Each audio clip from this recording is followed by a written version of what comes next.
So Craig and Daniel were asking about if you're going to sell your book primarily through your own website, is it worth also throwing a copy up on Amazon, or is there some downside to doing so? In most cases, yes, it's fine to put it in both places, and that's probably what you should do. There's no problem, but I'll give a couple of considerations where it might be edge casey enough that you go, actually, no, Amazon's not worth the hassle. There's like four potential reasons.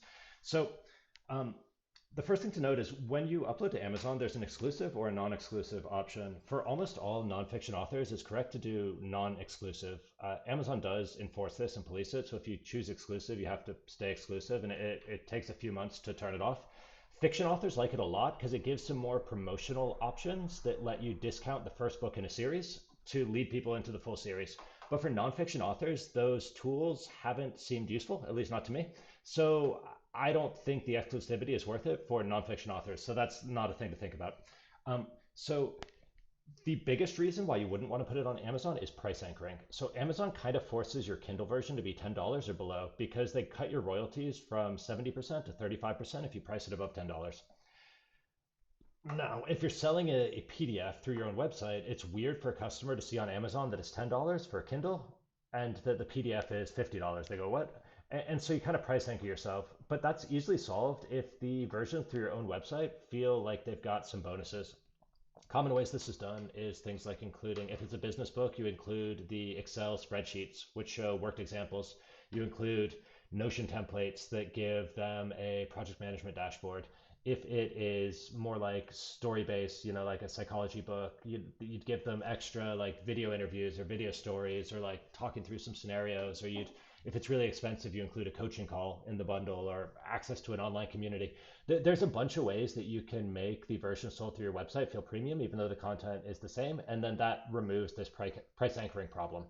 The another reason you wouldn't want to put it on Amazon or you'd consider not doing it is if the customer relationship is vastly more valuable to you than the book sale. A good example of this done well is Amy Hoy and Alex Hillman with 30 by 500, which is their kind of bootstrapping education uh, constellation, universe, whatever.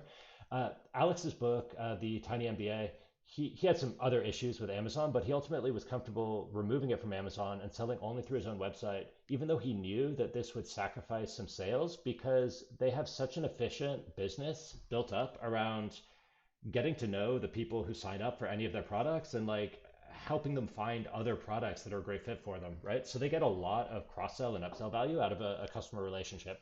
They do it really authentically, and it's like that's what their business is built for. So for him, he's willing to sacrifice a lot of anonymous Amazon sales to get one direct customer relationship sale. And he actually doesn't want to dilute that. He wants every possible customer relationship. So he says the only way you can buy the book is through my own site.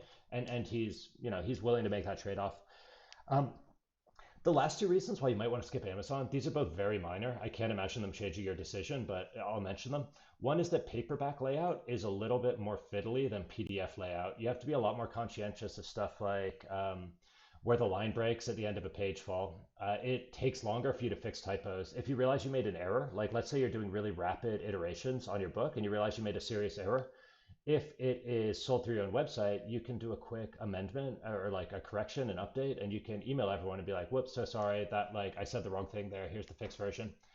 That is really hard to do on Amazon. So in some cases, if you either don't want to deal with the hassle of the paperback layout, or if you want to move really fast and loose with your update cycle, you might want to sell it through your own website exclusively until it feels more stable, right? And then once it's stable, you could go over to Amazon also. Um, and then the last reason, this one's pretty minor to me, but if you really were going to put zero effort into seed marketing your book through Amazon, like you were going to put all of your seed marketing onto selling through your own website, then it's possible that the Amazon page could end up looking like a little bit of a ghost town with so few reviews or only, that it ends up being a negative signal and actually hurts your conversion rate elsewhere. I don't think this is a big deal. And Amazon doesn't hold grudges. So you can sit with no reviews for a very long time. And then if you start getting sales and reviews, Amazon like immediately starts bumping you up the rankings. That happened to my first book, where it took like years to get going and then it got going a lot. So, like Amazon doesn't make quick decisions. They're always updating where they think your book stands. But it can potentially send a negative signal to a potential buyer if they're like, oh, let me go check the Amazon reviews. And then there's like nothing there. That's all my thoughts. The biggest one is definitely the price anchor. And so to review, it was the price anchor or the customer relationship are the two like good reasons not to be on Amazon. And but both of those are solvable. And then the kind of like niche reasons would be that you don't want to deal with fiddly paperback layout. You want to make rapid corrections, or you're worried about creating a ghost town that would send a negative signal. But for most authors, yeah, put it there. Getting a book on Amazon is really easy. It's two PDFs. It's a PDF for the cover and a PDF for the contents. And if you're going to be doing like a careful paperback layout for your or sorry, a careful page layout for your PDF, if you want it to make look like a book rather than an exported Word document, then you're going to be doing 90% of that work anyway. So like, why not go the extra mile and get it in an extra place and benefit from the Amazon flywheel? Uh, if I wasn't clear about anything or you have other questions based on that, just let me know.